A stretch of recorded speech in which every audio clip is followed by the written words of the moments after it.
Hello guys and welcome to Skynomics academy. मेरा नाम सुनील कुमार यादव है एंड आज हम लोग बहुत इंपॉर्टेंट चैप्टर या फिर बहुत अच्छा जो कॉन्सेप्ट है उसको हम लोग डील करने वाले हैं, जो कि अपने आप में ही बहुत इंपॉर्टेंट है। ठीक है, और पिछले लेक्चर में देखो, हाँ क्रिसमस है इसीलिए मैंने इसको सेंटा क्लॉज का टोपी पहना दिया। ठीक है, वैसे टोपी तो तुम लोग पहनाते हो मेरे को, ठीक है, तो इससे अच्छा है मेरा बाल दिख रहा है। अच्छा है, चलो ठीक है। तो आज हमारा फोकस क्या रहेगा, इधर देखो, जो फोकस रहेगा हमारा क्या रहेगा भाई, हमने marginal propensity to consume, marginal propensity to save, ठीक है, हमने और क्या देखा था भाई, हमने ये देखा था average propensity to save, average propensity to consume, और रिलेशनशिप भी हमने देखा था इन चारों के बीच में किस तरीके का रिलेशनशिप देखने को मिलता है। आज जो होगा हमारा फोकस थोड़ा सा आगे बढ़ेगा और उस फोकस में सबसे पहला देखने को मिलेगा क्या है भाई, इन्वेस्टमेंट। बहुत इंपॉर्टेंट कॉन्सेप्ट है, यहां से सवाल आएगा ही आएगा। ठीक है, इन्वेस्टमेंट मल्टीप्लायर का मतलब क्या होता है ये समझना। पहली बात तो investment multiplier refers to the amount which the income will change due to the change in the investment expenditure. क्या बोला गया भाई कि जो मल्टीप्लायर होता है, investment multiplier is equal to delta Y by delta I. ठीक है, कि इन्वेस्टमेंट में कितना चेंज हो रहा है उसके हिसाब से इनकम में कितना चेंज हो रहा है। ठीक है, उसको हम लोग क्या बोलेंगे भाई, इन्वेस्टमेंट मल्टीप्लायर। क्या मैंने बोला, it is the ratio between the change in the income and change in the investment. Change in investment and change in income के बीच के रेशियो को ही हम लोग क्या बोलते हैं, इन्वेस्टमेंट मल्टीप्लायर। इन्वेस्टमेंट मल्टीप्लायर याद रखना कि तीन फॉर्मूला इन्वेस्टमेंट मल्टीप्लायर का, delta Y by delta I पहला, दूसरा है k is equal to 1/1 minus MPC marginal propensity to consume, and what do we marginal propensity to consume, delta C by delta Y. ठीक है, उसके बाद अगर 1 minus MPC है तो 1 माइनस एमपीसी हमारा क्या हो जाता है, एमपीएस। तो एमपीएस के बराबर है भाई, तो इसका मतलब क्या हो गया, इसका मतलब क्या हो गया कि यहां पर हम k इज इक्वल टू 1/एमपीएस लिख सकते हैं कि नहीं लिख सकते हैं। तो देखो, एक तो भाई मल्टीप्लायर का मतलब ये होता है कि इन्वेस्टमेंट में कितना चेंज हुआ उसके हिसाब से इनकम कितना बढ़ा या घटा। दूसरा जो मल्टीप्लायर है k is equal to 1/1 minus MPC.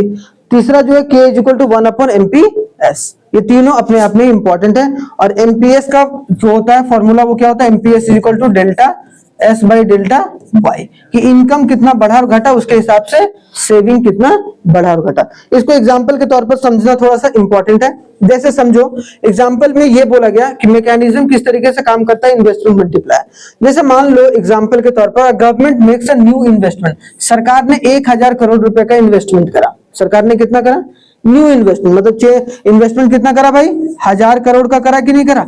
अब 1000 करोड़ का करा, ठीक है, and the MPC assume to be 0.75, और एमपीसी कितना है भाई 0.75। ये एज्यूम मतलब मान लो कि क्वेश्चन में ये आ गया कि चेंज इन इन्वेस्टमेंट जो है वो आपका इतना है भाई, ठीक है, चेंज इन इन्वेस्टमेंट इतना है, और सरकार ने एमपीसी या जो इसका मार्जिनल प्रोपेंसिटी टू कंज्यूम होने वाला है, जो इस पूरे इन्वेस्टमेंट का कंजम्पशन होने वाला है वो 0.75 का होने वाला है। हमें फॉर्मूला पता है भाई, k is equal to 1/1 minus MPC. तो 1/1 माइनस एमपीसी का मतलब 1 माइनस 0.75 इज इक्वल टू क्या हो गया, 1/0.25। ठीक है, इनको एक तरीके से अगर हम माइनस करेंगे 1 से 0.75 को तो क्या आएगा 0.25, पॉइंट हटाएं ऊपर गया 1, पॉइंट के बाद 2 डिजिट 2 0, फिर 25 4 जा, इसका मतलब k का वैल्यू कितना आया, k का वैल्यू 4 आया। हाँ या ना, k का वैल्यू 4 आने का सिंपल सा मतलब है कि हमारा जो भी इन्वेस्टमेंट होगा वो 4 गुना हो जाएगा। मतलब सरकार ने इन्वेस्टमेंट कितना करा, हो जाएगा कितना इन्वेस्टमेंट 4000। ये कैसे होगा, इसको दूसरा एक तो हमें ये समझ में आ गया। दूसरा फॉर्मूला होता है k is equal to change in y upon change in i। तो k का वैल्यू कितना है भाई, बोलो 4 है। डेल्टा y निकालना है कि भाई हमारा इनकम कितना चेंज होगा, इन्वेस्टमेंट कितना है 1000 करोड़, ये 1000 इधर से इंटू होगा तो चेंज इन y निकलेगा कि नहीं निकलेगा 4000 करोड़।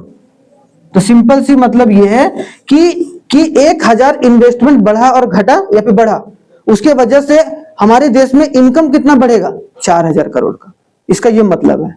आई बात समझ में? तो अगर एमपीसी 0.75 है तो एमपीसी अपने आप में रोल इंपॉर्टेंट प्ले करता है। ठीक है, समझ में आया यहां तक?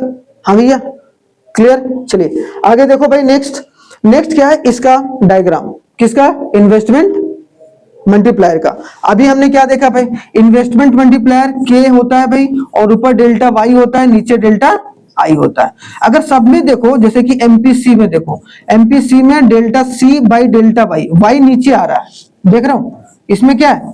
वाई नीचे आ रहा है। एमपीएस में देखो जो वाई नीचे आएगा, delta S by delta Y. ठीक है, तो ये सब जैसे एपीसी देखो, एपीसी इक्वल टू होता है सी बाई वाई, वाई नीचे आ रहा है। एक लौता जो मल्टीप्लायर है उसमें आपको y ऊपर देखने को मिलेगा, तो अपने आप में यूनिक है, तो इसीलिए पूछा जा सकता है भाई। अब यहां समझो कि इन्वेस्टमेंट का मतलब क्या। हमने देखा था कि भाई ये हमेशा इनकम होता है, ये पार्ट वाला पार्ट, और ये हमेशा क्या होता है? एग्रीगेट डिमांड और एग्रीगेट सप्लाई का। अब सोचो पहले ये हमारा क्या है? ये जो ऊपर जाता है वो हमेशा क्या होता है? इनकम होता है। इनकम मैंने बताया कितने डिग्री पर होता है? 45 डिग्री। और हमेशा जो एग्रीगेट सप्लाई होता है उसका फॉर्मूला C प्लस एस होगा, इज इक्वल टू वाई होगा। Aggregate supply is equal to Y. Income बढ़ता गया बढ़ता गया बढ़ता गया। ठीक है, हमने एग्रीगेट डिमांड करा इतना, मान लो पहले एग्रीगेट डिमांड यहां पर करा, तो aggregate demand aggregate supply, consumer equilibrium यहां पर था, मतलब सॉरी इक्विलिब्रियम यहां पर था, इकोनॉमी, जहां पर aggregate demand is equal to aggregate supply था। लेकिन हमें क्या निकालना है? इन्वेस्टमेंट, कि अगर इन्वेस्टमेंट बढ़ जाता है या घट जाता है तब क्या होता है। तो देखो भाई इन्वेस्टमेंट देखो, पहले यहां पर देखो, यहां समझो, अभी इन्वेस्टमेंट क्या हुआ, यहां से यहां बढ़ा कि नहीं बढ़ा? ये वाला, ये इन्वेस्टमेंट क्या हुआ? बढ़ गया। तो पहले एग्रीगेट डिमांड का फॉर्मूला क्या होता था? C प्लस आई, है या ना? अब चूंकि इन्वेस्टमेंट सरकार ने 1000 करोड़ बढ़ा दिया, तो 1000 करोड़ बढ़ाया तो ये इन्वेस्टमेंट का लाइन ऊपर जाएगा। तो मतलब क्या? पहले तो C प्लस आई, पहले जो था डिमांड था ही। डिमांड कब होता है भाई? जब खर्चा करते हैं। ठीक है, तो जो था पहले वो डिमांड था ही, लेकिन अब उसमें क्या कर दिया? Change in investment. Investment 1000 crore बढ़ा दिए, तो पहले जो भी डिमांड था अब डिमांड बढ़ेगा कि नहीं बढ़ेगा? जब भी इन्वेस्टमेंट बढ़ेगा तो वो पैसा खर्च ही होगा ना इकोनॉमी में। अरे जितना ज्यादा खर्चा होता है उतना ज्यादा डिमांड क्रिएट होता है भाई। तो इसका मतलब जो ये वाला लाइन बना वो हमारा C प्लस आई प्लस डेल्टा आई, तो ये हमें पूरा शो कर रहा है इन्वेस्टमेंट किस तरीके से बढ़ रहा है। तो इन्वेस्टमेंट मल्टीप्लायर का परफेक्ट ये डायग्राम है जो कि आप समझ के चल सकते हैं। ठीक है, याद रखना कभी भी इन्वेस्टमेंट अगर पूछेगा बर्थ या इन्वेस्टमेंट मल्टीप्लायर का डायग्राम, तो आप इसको बढ़ाकर दिखाएंगे चेंज इन इन्वेस्टमेंट, और चेंज इन इन्वेस्टमेंट की वजह से चेंज इन इनकम कितना हुआ, देख रहे हो? आई बात समझ में? ये अपने आप में इंपॉर्टेंट कॉन्सेप्ट है। आगे अगर देखा जाए relationship between multiplier and marginal propensity to consume, अभी हमने देखा भाई मनी मल्टीप्लायर क्या होता है भाई? K is equal to delta Y by delta I, एक ये फॉर्मूला अब तो रट गया होगा। एक होता है 1/1 माइनस, तो देखो इन दोनों के बीच में भी रिलेशन है कि नहीं है? एमपीसी और मल्टीप्लायर के बीच में रिलेशन है। तो सबसे पहली बात, there is a direct relation between the multiplier and MPC. मतलब क्या होता है? अगर एमपीसी बढ़ेगा, ठीक है, तो इसका मतलब क्या? हायर द मल्टीप्लायर, तो मल्टीप्लायर भी क्या होगा? बढ़ेगा। अगर एमपीसी घटेगा तो मल्टीप्लायर भी क्या होगा? घटेगा। समझ में आया?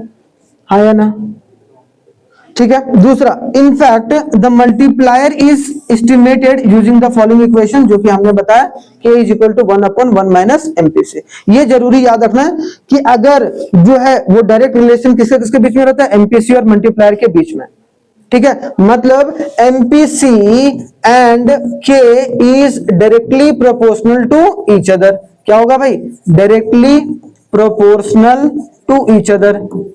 ठीक है, प्रोपोर्शनल टू ईच अदर हम लोग बोलकर चलेंगे। सिंपल सी बात है जो कि आपको समझ के चलना है। हाँ या ना? समझ में? एमपीसी बढ़ा मल्टीप्लायर भी बढ़ा, एमपीसी घटा मल्टीप्लायर भी घटेगा। ठीक है, इन्वेस्टमेंट मल्टीप्लायर। आगे अगर देखा जाए relationship between multiplier and marginal propensity to save, हमने क्या देखा? K इज इक्वल टू क्या होता है भाई? 1/1 माइनस एमपीसी, और ये 1 माइनस एमपीसी किस में बदल जाता है? एमपीएस में। होता है कि नहीं? तो 1/1 माइनस एमपीसी, मतलब 1 माइनस एमपीसी किसके बराबर होता है? एमपीएस। याद रखना। ठीक है, और याद नहीं रख रहे हो तो कोई याद नहीं दिला सकता है। ठीक है, कोई नहीं बचाएगा एग्जाम में। ठीक है, रोते रह जाओगे, एक नंबर नहीं देगा एग्जामिनर। बहुत सारे बच्चे इकोनॉमिक्स में फेल होते हैं। ठीक है, और खास करके आईएससी बोर्ड का इकोनॉमिक्स का पेपर जाकर देख लो क्या लेवल होता है। ठीक है, तो ये चीजें हमें गांठ बांध कर चलनी है कि आप कॉन्सेप्ट पर ध्यान दीजिए रादर देन रटिफिकेशन। रटिएगा 2 दिन में भूल जाइएगा, कोई फायदा नहीं नजर आएगा। ठीक है, तो यहां पर क्या है कि जो मार्जिनल प्रोपेंसिटी टू सेव और जो के बीच में उल्टा संबंध है, देख रहे हो यहां पर कोई पॉजिटिव नेगेटिव का साइन नहीं है, तो ये उल्टा है कि नहीं। जस्ट किसी को अगर एमपीएस, मान लो कि यहाँ के इज इक्वल टू एमपीएस लिखते हैं, अगर इसको उल्टा कब बोलते हैं हम लोग, जब इसको नीचे कर दें, इसको ऊपर कर दें। अभी इसके नीचे 1 है, अब इसको ऊपर कर दिए 1/1 माइनस एमपीएस, इसका मतलब ये उल्टा है ना के का। सिंपल उल्टा, किसी नंबर को उल्टा करना होता है क्या करते हैं, नीचे का नंबर ऊपर, ऊपर का नंबर नीचे। तो एमपीएस कहाँ है, नीचे है कि नहीं। एमपीएस नीचे होने का मतलब है कि एमपीएस और के बीच में क्या रहता है, उल्टा रिलेशन। मतलब एमपीएस अगर बढ़ेगा तो ये घटेगा, अगर ये घटेगा तो ये बढ़ेगा, बस। ठीक है, मतलब there is inverse relationship between multiplier and MPC. Higher the value of MPC, higher the value of MPC, lower the multiplier, और lower the value of MPS, higher the value of multiplier. ठीक है, saving जितना कम होगा, simple सी सोचो ना, उतना ज्यादा ना हमारा इनकम मल्टीप्लाई होगा। सोचो सेविंग जो होगा जितना कम होगा उतना अच्छा है ना इकोनॉमी के लिए, और कंजम्पशन जितना ज्यादा होगा उतनी अच्छी इकोनॉमी के लिए। सिंपल सी बात है, जो कि आपको थोड़ा सा समझ के चलना है। और इसका फॉर्मूला क्या होता है, के इज इक्वल टू 1/1 एमपीएस। ठीक है, माइनस माइनस नहीं यहाँ पर। ठीक है, तो याद रखना जो कि इंपॉर्टेंट है। तो कोई पूछेगा एमपीएस और के बीच में उल्टा संबंध है, उल्टा का मतलब इनवर्स जो है वो रिलेशन देखने को मिलेगा। अब आते हैं paradox of thrift. Paradox of thrift का मतलब क्या होता है भाई, what do you mean by paradox of thrift. एक टर्म है जो कि बहुत बार पूछा गया है 2 नंबर के क्वेश्चन में। ठीक है, 1 नंबर के क्वेश्चन में भी आ सकता है। तो यहां बोला गया it implies that if all the consumer increases the proportion of income they save, then the total volume of saving in that economy will not increase. क्या बोला गया भाई कि total saving will either decrease और remain same. मतलब क्या हो गया, पहले 1000 रुपया लोग सेव कर रहे थे मान लो, अब ना लोग जो है क्या, if all the consumer increases the proportion of income they save, कि अगर वो एक तरीके से जो प्रोपोर्शन है सेविंग का वो क्या करें, बोलो, बढ़ा दे। बढ़ाने का मतलब क्या, या तो वो सेम रखें, ठीक है, या तो सेम रखें, तो इसका मतलब क्या होगा, टोटल सेविंग जो लोग पहले से कर रहे थे वो क्या होगा, या तो कम हो जाएगा या तो रिमेन सेम हो जाएगा। क्या बोला गया, if all the consumer increases the proportion of income they save, मतलब सेविंग का प्रोपोर्शन जो है वो एक तरीके से क्या करे, बोलो, अरे भाई पढ़ लो। इफ ऑल द कंज्यूमर, बहुत टेक्निकल चीज है जो कि यहां फंसता है बच्चा। If all the consumer increases the proportion of income they save, then the total volume of saving will not increase. Saving कभी भी नहीं बढ़ेगा, सेविंग कभी भी नहीं बढ़ेगा। सेविंग ज्यादा कब बढ़ेगा, जब पहले प्रोपोर्शन जितना भी इनकम में खर्च करता था उसको जब वो डिक्रीज करेगा। ठीक है, इंक्रीज कर रहा है तो या तो सेविंग डिक्रीज होगा या तो सेविंग बराबर होगा। तो इसको हम लोग बोलते हैं पैराडॉक्स ऑफ थ्रिफ्ट, जो कि याद रखना है। ठीक है, आगे आ जाओ भाई, बहुत इंपॉर्टेंट कॉन्सेप्ट। ठीक है, concept of deficit demand and excess demand. Deficit demand और एक्सेस डिमांड और उसके रेमेडी से पहले हम लोग थोड़ा सा इंपॉर्टेंट टर्म्स के बारे में बात करते हैं। ये अपने आप में इंपॉर्टेंट है, ठीक है, इसको मैं कल पढ़ाऊंगा, लेकिन ये समझना है पहले कि इसके पहले जो इंपॉर्टेंट टर्म वो क्या क्या होता है, अपने आप में इंपॉर्टेंट है। पहला, फुल एम्प्लॉयमेंट इक्विलिब्रियम क्या होता है। आप देखो फुल एम्प्लॉयमेंट इक्विलिब्रियम क्या होता है, what do you mean by full employment. Full employment क्या होता है, जितने लोग काम करना चाह रहे हैं उतने लोगों को काम मिल रहा है, that is called the full employment. तो जितने लोग रोजगार चाह रहे थे उतने लोगों को रोजगार मिल गया। मतलब in an economy where the equilibrium is attained along with a fuller utilization of available resource, कि जितना भी रिसोर्सेस हमारे इकोनॉमी में है अगर उसका इस्तेमाल सही से पूरे किया जा रहा है, इसका मतलब क्या, वो फुल एम्प्लॉयमेंट इक्विलिब्रियम है। और उस स्थिति में एग्रीगेट डिमांड एग्रीगेट सप्लाई क्या बराबर है। दूसरा देखो, अंडर एम्प्लॉयमेंट इक्विलिब्रियम क्या होता है। अंडर एम्प्लॉयमेंट का मतलब सिंपल सी बात है, in an economy when equilibrium is reached without the fuller utilization, कि इक्विलिब्रियम में एग्रीगेट डिमांड एग्रीगेट सप्लाई तो बराबर है, लेकिन जितने लोगों को नौकरी चाहिए था या जितना रिसोर्सेज को यूटिलाइज करना चाहिए था उतना रिसोर्सेज यूटिलाइज नहीं हुआ, उससे कम हुआ। That is called the under employment equilibrium. क्या होगा? क्या मैंने बोला कि अगर इकोनॉमी इक्विलिब्रियम में है लेकिन एम्प्लॉयमेंट फुल नहीं है तो that is called the under employment equilibrium. समझ में आया? आगे आते हैं भाई। आगे नेक्स्ट क्या है? फुल एम्प्लॉयमेंट का मतलब, सिर्फ फुल एम्प्लॉयमेंट का मतलब क्या होता है? A situation when all those person who are willing and able to work at a existing wage rate. जितने लोग काम करना चाह रहे हैं उन सारे लोगों को काम उस रेट पर मिल रहा है जिस रेट पर वो काम करना चाह रहे हैं। ठीक है, इसका मतलब क्या? Full employment. इसका ये मतलब नहीं है कि जीरो अनएम्प्लॉयमेंट है। बहुत सारे एम्प्लॉयमेंट ऐसे होते हैं ना जो पता नहीं चलता सरकार को। इसका मतलब थोड़ा ना कि फुल एम्प्लॉयमेंट का मतलब ये हो गया कि जीरो अनएम्प्लॉयमेंट है और बेरोजगारी है ही नहीं, रहती है लेकिन बहुत कम मात्रा में। जनरली फुल एम्प्लॉयमेंट में कि जितने लोग काम करना चाह रहे हैं भाई उन लोगों को काम मिल पा रहा है। खत्म कहानी। वॉलेंट्री अनएम्प्लॉयमेंट और इनवॉलेंट्री, इन दोनों के बीच में डिफरेंस आता है। याद रखना, बहुत छोटा सा डिफरेंस है जो कि आपको समझ के चलना है। क्या है भाई? वो देखो, वॉलेंट्री का मतलब, voluntary unemployment means when some person are not willing to work at all at the existing. काम है, क्या बोला गया? काम है लेकिन वो काम करना चाह नहीं रहा है। तो वैसे अनएम्प्लॉयड को या वैसे अनएम्प्लॉयमेंट को हम क्या बोलेंगे? वॉलेंट्री। काम है भाई, इकोनॉमी में काम है, काम कर सकता है लेकिन वो काम करना ही नहीं चाह रहा। ठीक है। दूसरा इनवॉलेंट्री। इनवॉलेंट्री का मतलब क्या होता है? Involuntary unemployment means when some person are willing to work, जो काम करना चाह रहे हैं, ठीक है, prevailing wage rate, but are not getting employment, लेकिन उन लोगों को काम ही नहीं मिल पा रहा है। काम करना चाह रहे हैं, काम ही नहीं है। तो इनवॉलेंट्री, जो लोग काम है लेकिन काम करना ही नहीं चाह रहे हैं, that is called the voluntary. जानबूझकर अपने, जैसे बहुत सारे ऐसे लोग होते हैं ना जो बड़े बड़े घर के बच्चे होते हैं, वो काम करना ही नहीं चाहते हैं कभी कभी, तो इसका मतलब वो अनएम्प्लॉयड नहीं, बेरोजगार नहीं है, वो काम ही नहीं करना चाह रहे हैं। उनको चाहिए अपने 60 घाट, तो कहां से होगा? तो ये बात अपने आप में ही इंपॉर्टेंट है जो कि आपको समझकर चलना है। देखो, जो डेफिसिट डिमांड और एक्सेस डिमांड वो हम लोग कल डिस्कस करेंगे, कल पूरे में, लेकिन यहां से क्वेश्चन जरूर आएगा। याद रखना कि मैं अभी बेसिक सा कुछ बता रहा हूं कि मैं कल पढ़ाने वाला क्या हूं। ठीक है। डेफिसिट डिमांड का मतलब होता है कि जब एग्रीगेट डिमांड कम हो जाए और एग्रीगेट सप्लाई ज्यादा हो जाए। मतलब मान लो मार्केट में 100 पेंसिल की जरूरत है, ठीक है, लेकिन पेंसिल 120 मार्केट में है, मतलब वहां सप्लाई क्या है? ज्यादा है। तो जब सप्लाई ज्यादा होगा, डिमांड कम है, इसका मतलब वो कौन सी सिचुएशन है? Deficit demand. एक होता है एक्सेस डिमांड, जो कि समझेंगे कल भी हम लोग। एक्सेस डिमांड का मतलब सिंपल सी बात है कि जब aggregate demand is greater than aggregate supply. जब डिमांड ज्यादा है, लोग 100 पेंसिल की डिमांड कर रहे हैं, मार्केट में 80 पेंसिल ही है, इसका मतलब क्या? लोग ज्यादा डिमांड कर रहे हैं लेकिन वो चीज कम उपलब्ध है। तो याद रखना, इसके वजह से क्या? डेफिसिट डिमांड की वजह से कौन सा गैप क्रिएट होता है? डिफ्लेनेसरी गैप। ठीक है, याद रखना कौन होता है भाई? डिफ्लेनेसरी गैप। डेफिसिट डिमांड की वजह से डिफ्लेनेसरी, और एक्सेस डिमांड की वजह से कौन सा गैप क्रिएट होता है? इन्फ्लेनेसरी गैप।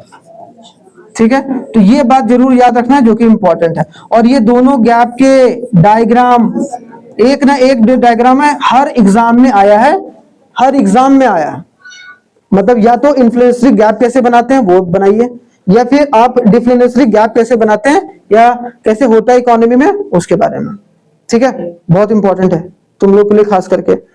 और इसमें 3 चीजें भाई, एक्सपोर्ट, इंपोर्ट, मॉनेटरी पॉलिसी और फिस्कल पॉलिसी कैसे इसमें काम करती है इसको मैनेज करने के लिए, क्योंकि डिफ्लेशन की सिचुएशन भी खराब है इकोनॉमी के लिए। डिफ्लेशन की सिचुएशन का मतलब क्या हो गया? अगर इकोनॉमी में पैसे की बहुत कमी है भैया, अगर इकोनॉमी में डिफ्लेशन की कमी है, तब भी एक तरीके, मतलब अगर इकोनॉमी में पैसे की कमी है तो कौन सी सिचुएशन है? डिफ्लेशन की। अगर इकोनॉमी में बहुत ज्यादा पैसा है तब भी दिक्कत है। तो हमेशा इकोनॉमी में ज्यादा भी पैसा नहीं होना चाहिए, कम भी पैसा नहीं होना चाहिए, तो इक्विलिब्रियम होना चाहिए कि जितनी जरूरत है उतने लोगों को उतने पैसे हैं इकोनॉमी में, मतलब इकोनॉमी सही बैलेंस में चल रहा है। दोनों सिचुएशन खराब है, तो हम लोग दोनों के डायग्राम को समझेंगे, दोनों क्या कारण है, इसे सरकार कैसे ठीक करती है, आरबीआई कैसे ठीक करती है, एक्सपोर्ट इंपोर्ट से कैसे ठीक कर सकते हैं। कौन सा डिफ्लेशनरी गैप किससे क्रिएट होता है, डेफिसिट डिमांड, मतलब डिमांड की कमी। डिमांड की कमी कब होगी, जब सप्लाई ज्यादा हो जाएगा, डिमांड कम होगा। ठीक है, मैंने बेसिक बता दिए, कल जो होगा मैं डिटेल में इसको बताने की कोशिश करूंगा। ठीक है, चलिए थैंक यू वेरी मच, जय हिंद, मिलते हैं कल नेक्स्ट वीडियो में, तब तक आप लोग अपना बहुत बहुत ख्याल रखें।